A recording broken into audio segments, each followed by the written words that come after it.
네, 그런가 하면 대구에서 귀가하던 30대 여성이 괴한 3명에 의해서 납치됐다가 19시간 만에 극적으로 구조됐다는 소식을 어제 전해드렸는데요. 네, 이승훈 기자와 함께 이 사건의 내막을 좀 알아보겠습니다. 피의자 1명은 이제 검거가 됐고 그 달아난 공범 2명 결국 붙잡혔다는 소식이 있더라고요. 네, 그렇습니다.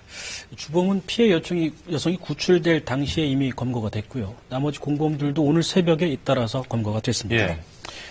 주범격인 피의자는 검거 직후에 경찰의 질문에 묵묵부답으로 일관한 것으로 알려졌는데요. 조사를 해봤더니 피해 여성과는 2년 전부터 잘 알고 지냈던 사이였습니다. 하지만 두 사람 사이에는 별다른 원한이나 채무관계도 없었던 것으로 드러났습니다. 그렇다면 남성은 왜 여성을 강제로 납치한 걸까요?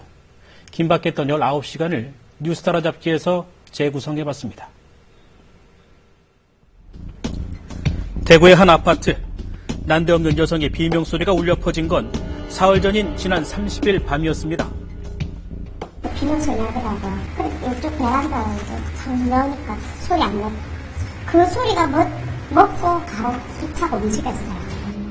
비명소리가 들린 직후 아파트 입구 쪽에서 목격된 수상한 승합차 한 대.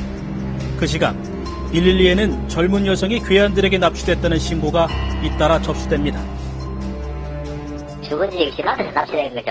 그 경비실 직원이 남자 2명이서 강제로 그 차 트렁크에 피하는 걸 보고 이제 신고를 하게 되었죠. 당시 촬영된 아파트 CCTV입니다.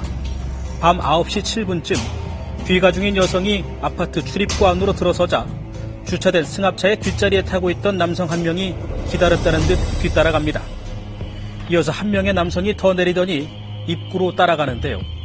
잠시 뒤 두 남성은 조금 전에 들어갔던 여성을 강제로 끌고 나와 승합차 뒷좌석에 태우고는 쏜살같이 아파트를 빠져나갑니다. 여기에 스트레스 가면서 있었거든요. 근데 스트레스에서 트렁크가 약간 열려있었어요. 차가 안 닫혀있고 이렇게 열려있더라고요. 최소 3명의 괴한들에게 납치당해 사라진 30대 여성. 신고를 받은 경찰은 황급히 전담 인력을 현장에 투입했습니다.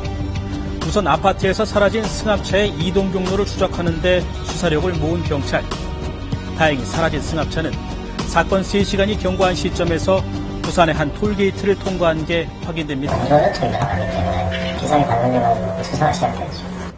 무엇보다 급한 건 사라진 승합차의 위치 확보였습니다. 그런데 금방 꼬리가 잡힐 듯하던 승합차가 경찰의 추정망에서 갑자기 사라져버립니다. 도대체 왜일까? 번호판을 갖다가 앞뒤 번호판 다 하더라고요.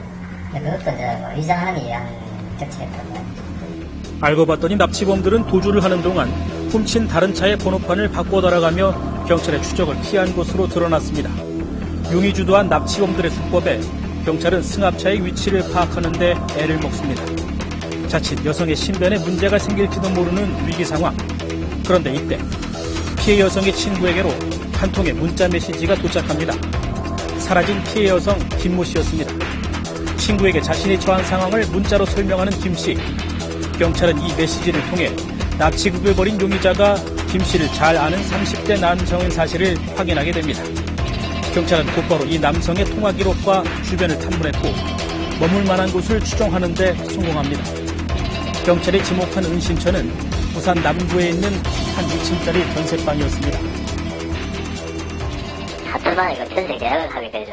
결론적으로 이제 용의자가 계획적으로 이제 자기 친구 명의를 빌려가지고 얻어놨던 거죠. 친구를 상대는 전혀 모르고. 그렇게 형사들이 급파된 용의자의 은신처. 승합차는 보이지 않았지만 다행히 인기척이 있었습니다. 상호이가 인기척이 있다. 신발이 뚝 그랬더라고요. 세뱃 하나 하고 내가 운동화 쪽인데. 집안으로 신속하게 들이닥친 경찰. 방 안에는 납치 용의자와 피해 여성이 함께 있었습니다. 피해자는 큰 부상 없이 구조됐고 용의자도 별다른 저항 없이 경찰에 검거됐습니다. 납치 사건이 발생한 지 19시간 만입니다. 딸에서는 이야기 들어보니까 대구에서 내려와가지고 몇 시들 새벽 몇 시인가 하여튼 내놔주고 가버렸어요. 용의자하고 납치해서 놔두고 그 나머지도 뭐 불상들 차 타고 가버렸어요. 그렇다면 경찰에 붙잡힌 남성은 왜 이런 일을 꾸민 걸까? 사건의 시작은 지난 2013년으로 거슬러 가는데 여자가 그 사람 쪽에서 고깃집을 운영하고 있었거든요. 운영할 때 여자가 그 고1때에서 교통사고를 나면서 용의자가 그 이제 교통사고를 목격하면서 옆에서 이제 좀 도움을 준 모양입니다. 이후 자연스럽게 연락처를 주고받으며 가깝게 지내게 된 두 사람. 하지만 얼마 지나지 않아 문제가 생기게 됐다고 합니다. 좀 친해지니까 너무 집착하고 스토커 형태로 나오더라. 그 기간이 한 1년 끌어지니까 피하는 거죠. 남자가 집착이라는 스토커 쪽으로만 하다 보니까 여자가 이제 못 만나겠다고 이제 해피하게 되면서 용의자가 이정제했던 것 같아요. 결별을 통보했지만 피해 여성에 대한 집착을 버리지 못했던 피의자. 결국 귀갓길의 여성을 납치하려는 계획에까지 이르게 됐습니다. 조사를 해봐야 이제 근데 뭐 같이 살고 싶었던 것 같습니다. 남자는 포기를 안 한 것 같습니다. 수갑의 차량, 그리고 납치 이후에 머물 집까지 꼼꼼하게 준비를 마친 것으로 드러난 피의자. 많은 사람들이 이사 왔다 갔는데 신혼부부 거라고 그러더라고요.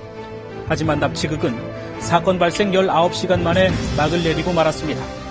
경찰은 피의자를 상대로 자세한 범행 동기를 조사하는 한편 어젯밤과 오늘 새벽 달아난 공범 2명을 붙잡아 범행 가담 경위를 파악하고 있습니다.